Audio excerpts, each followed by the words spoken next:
The Netflix series Sandman has just come to an end and we need to talk about it. People who only watched the series might still have some questions. What happened to Morpheus after the last episode? That they also adapted the general story from the comics, and above all, if the original ending was different from the one we saw in the series.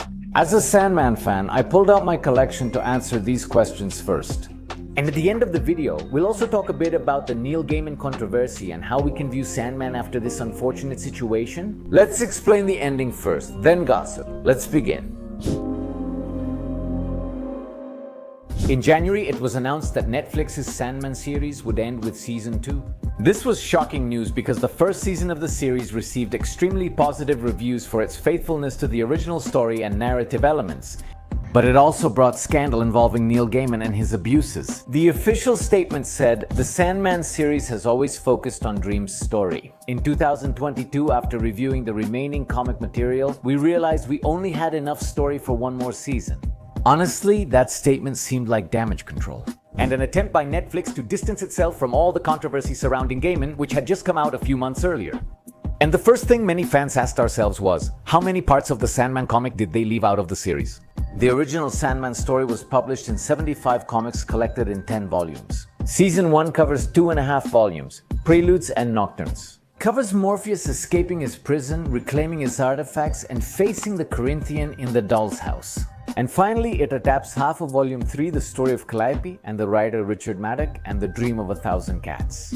With 10 volumes, you'd expect it to take 4 seasons to cover the story. Here's how they cut it to 2.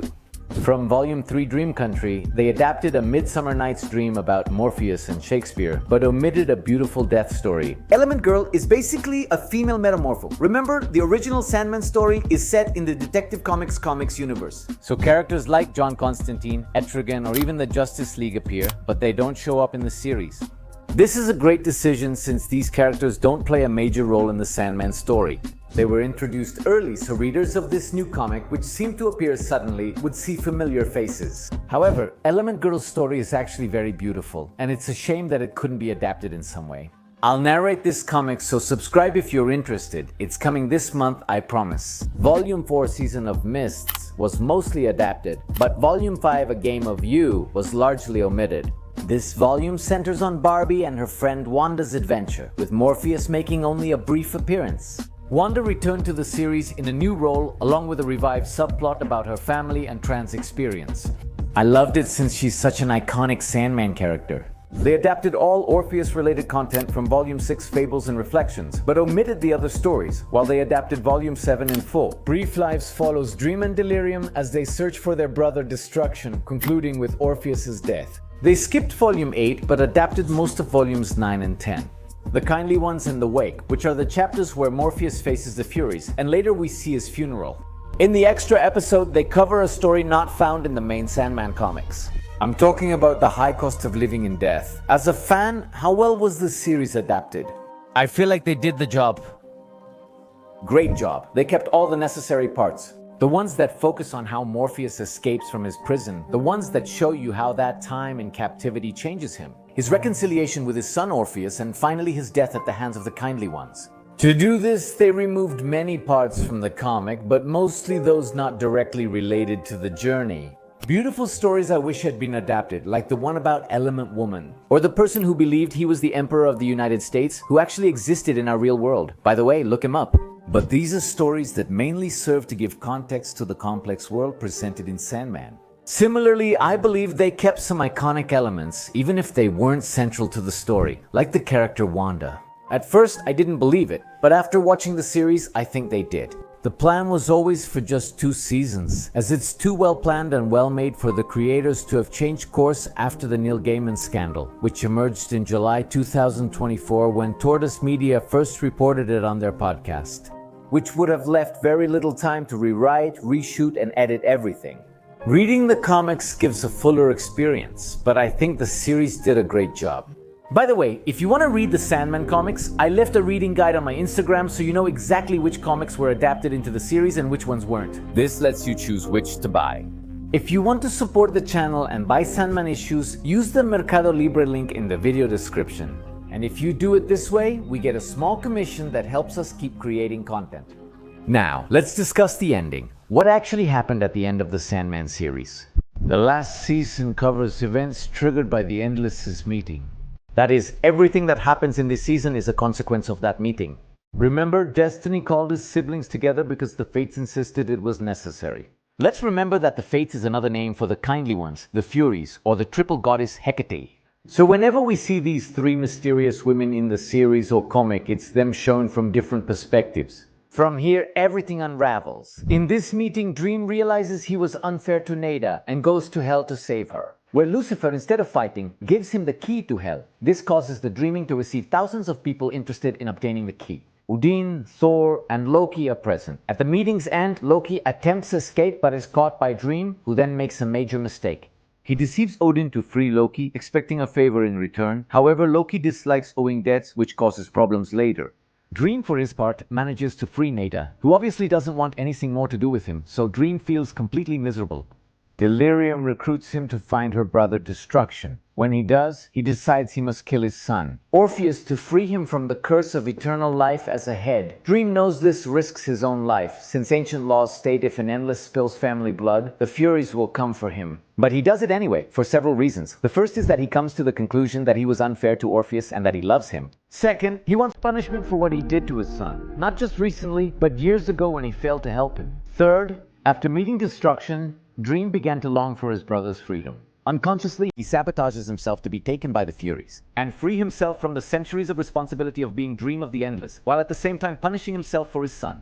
Even though others say he has changed, Dream knows change has limits. And that, no matter how much he wants, he can't abandon his responsibilities like Destruction did. This is evident in episode 10 during Morpheus' final conversation with Death. Still, Morpheus can't fully escape his duties.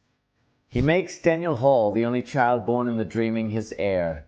Who is the new Dream of the Endless? This Dream is neither Daniel nor Morpheus, though he shares traits with both. In the comic, they present him as a new perspective on a familiar concept.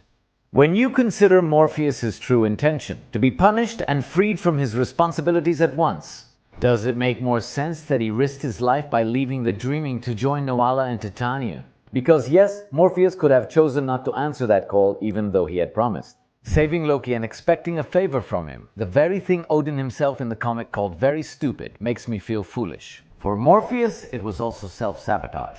Maybe he didn't know this would end in his own death, but he certainly knew that nothing good could come from Loki owing him a favor. All of this is what we saw in the series, but let's see what's in the comic. What's the difference between the ending of Sandman in the series and in the comic? Morpheus' death is similar in the comic and series, but the ending differs significantly. Lita Hall releases the Furies on Morpheus in both versions, but in the comic, she appears more confused about reality. Afterwards, she transforms into a Gorgon, and it is Salian, not Madheti, who protects her from Morpheus. So more or less the same thing happens, but with characters who didn't appear in the series. The funeral, on the other hand, does have more differences, although it remains very similar. The comic says we were all invited to Dream's wake and witnessed it. How did the other Endless build the mausoleum where the funeral took place? And that even you as a reader witnessed how the siblings met the new Dream for the first time? However, you forgot it upon waking up. So much of the last volume of Sandman is told as if you had been there. But there are also a couple of extra things. One of them has to do with Hob Gatling, who after the funeral has a dream where he meets Morpheus again on a beach. He then dreams of a terrible artist Hob met centuries earlier, Destruction. They talked, laughed, and walked toward the sunset. The story ends with Hob waking up. Did Morpheus leave with Destruction? It's hard to tell. First time in the Sandman comics resembles dreams, where events aren't always linear. In fact, the comic that follows this one tells the story of a Chinese politician who first meets Morpheus and then Daniel. He became lost in the soft space between dreams and reality, which transcends time. The most important thing is that dreams are their own truth. Spaces where we build possibilities of what could have been, and while we are there, immersed in the dream. These truths are as real as any you've experienced, so it's valid to think Morpheus transcended through Destruction. Especially because the comic never really tells you what happens after death. And it makes you understand that your ending depends on the beliefs you had in life, so there can be several possible destinies. I stick with this idea that Sueño when traveling with Destruction. What I love about this comic is it doesn't offer clear answers, just like life rarely does. Like dreams, things can exist and not exist simultaneously, offering different perspectives on the same idea. Like Daniel and Dream, the Furies and the Benevolent Ones, or even the two versions of the Corinthian. In this way, we can keep reinterpreting Neil Gaiman's story, which brings me to its controversy. I already have a whole video talking about the topic in depth. There are testimonies from several people, including Gaiman, that seem to confirm these abuses. As a longtime Sandman fan, it hurts me. His violence and abuse contradict the message of the work, where abusive writers like Richard Maddock ironically face consequences for their actions. I can't separate Gaiman from his work, but this made me see Sandman differently. I feel that Sandman is a kind of confession, since Neil Gaiman sees himself as Morpheus, a character who in the past was cruel, proud, and violent. But eventually he changes and is willing to fight Lucifer to atone for his mistakes. If so, Morpheus would symbolize Gaiman's longing, a dream of waking up changed and becoming more than he is. As we know, Gaiman wasn't willing to go to hell to fix his actions. So what he wrote in his characters is one thing, and what happened in the real world was something very different.